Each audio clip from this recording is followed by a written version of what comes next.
okubalekile ukuthi amaphilisi asiwalande ngesikhathi mawukuthi ukuloluhlelo. Okay. Mawufuna noma usafuna ukungena kufanele uwadle kahle amaphilisi wakho ngoba yikona ukuzokwenza ukuthi ube stable ukwazi ukwalanda ekhemisi eseduze noma kodokotela noma esontweni noma kuphi.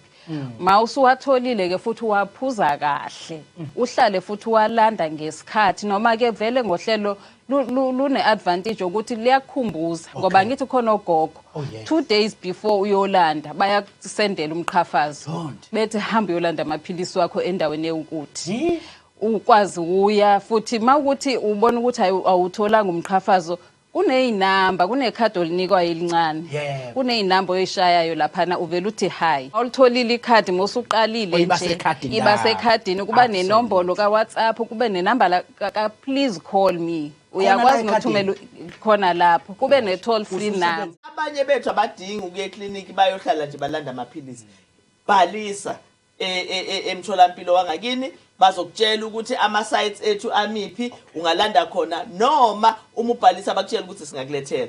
Kuzosisiza kakhulu lokho ukuthi kunciphisa ama waiting periods ezibhedlela nasema clinic ngoba abanye abantu bafike bahlala usuku lonke afike nje izolanda amaphilisi kanti ibikhona enye indlela yokuthi bawalande. Inye arrangement enye i-plan arrangement ayikhohle uPhaphamile leyo ukuthi uyakwazi ukuregister ebese amaphilisi akho uwalanda kwibox khona ibox ebelibiza ngokuthi iphele box uma ngabe likhona ngakini sikuthumelele uwathathe lapha. Amanye ayalandwa kosokhemisi abaseduze ngeke sibabize ngamagama ngoba phela kusumsebenzi wethu ukupromote kodwa siyakwazi ukuthi sibathumelele lapho bawalande khona. Yebo ke emva kwezinyanga ezu3 noma ezu6 depending ukuthi udokotela utheni kufuna uphinde ubuye bazokubuka ukuthi usawadla kahle yini amaphilisi kusafanele uhlale kuona yini kodwa bese baphinde bakunika ifana ukuthi uthola iscript lento.